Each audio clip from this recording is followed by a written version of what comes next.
Screening of candidates for the Rivers State local government elections is underway at the Independent Electoral Commission office in Port Harcourt.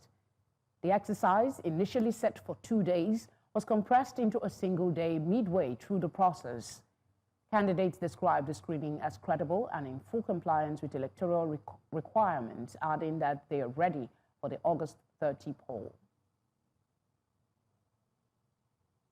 But in a twist of events, stakeholders in the state have asked President Bola Tinubu to stop the planned local government elections in Rivers State.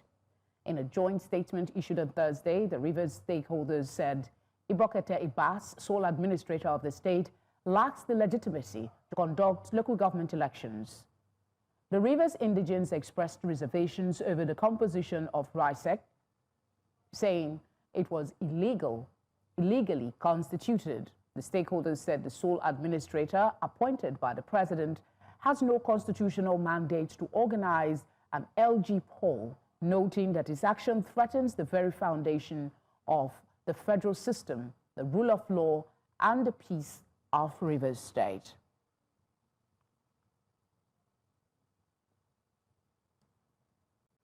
Jake Epelle is a policy expert. He joins me now to speak on the politics and policy in Rivers State. Thank you very much for being here. The stakeholders have said a lot about the illegality of the planned process on August 30. And on the one hand, they have that. And then on the other hand, you have people who are participating in the screening exercise, saying that they are ready for the August 30 election. What do we do? Good evening, and it's great to be here. Well, we're seeing an epic movie of a sort. The amphitheater is River State. The script probably was scripted in FCT Minister's office and executively directed by Aso Rock. That's the situation that we see. The process is illegal. The process lacks morality. The process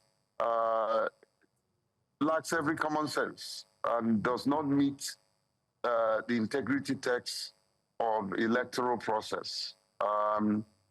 We cannot have an unelected chief executive administer an election and then elected people will emerge. That's an aberration of the Constitution. That's an aberration of every known democratic processes. And unfortunately, Rivers State is a testing ground for this height of constitutional breach. This is what we have seen. This is what we are witnessing. This shouldn't happen in a purely democratic process. I want to reiterate. Sorry to interject. As you were speaking, I was thinking of the courts, and then I thought about the fact that the stakeholders are writing to President Bola Tinubu, the same president who declared the state of emergency in the state and installed a sole administrator, and the same president who they have been appealing to over the months to do something to lift the state of emergency, yet that has not happened. What are the chances that he would listen this time around and intervene for an event already scheduled for August 30? Well, look, my position is good men should not keep quiet, otherwise evil will thrive. They may not hear our voice, but certainly they would know that somebody raised his or her voice in the process. And I'm one of such voices that will not be kept silent. Whether he does what we want or not, we will voice out our opinion to Nigerians and allow the court of public opinion to judge how this history, how this whole thing, trajectory is playing out. However, That's not the only thing that is happening. Now, number one, you have to understand that there's the court injunction asking the federal government not to conduct this election. Number two, which is more troubling to me, is what I heard from the grapevine. And they should fault me if that is wrong by telling us that is not the case.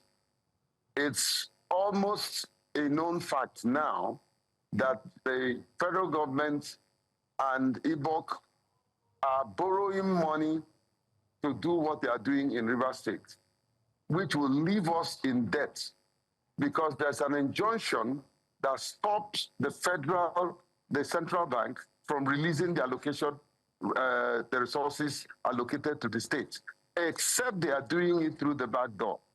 But from all indication, there is a court injunction that stops the central bank from releasing that allocation. All right, I'm told we have less than 1 minute for this conversation, so I'll just go ahead and ask you quickly, has there been any precedent of the sort we're experiencing in Rivers State in Nigeria? And what would be, have the elders like yourself inquired from legal minds the legality of a functioning state of emergency sole administrator conducting local government elections in a democracy? I will put it the other way around. The illegality of a state administrator that I've often described as a state animator, the illegality of that gentleman to conduct a legal, so what would have been termed a legal election. But this time, it is absolutely illegal. And that's what it is. From MBA to every known legal luminary, it's been described as illegal. The process is completely illegal. They did not obey the text of the clauses of the Electoral Act. And this is perpetuality of illegality. That's just the way I can describe it. Thank you very much, sir, for speaking with us tonight. We appreciate your time.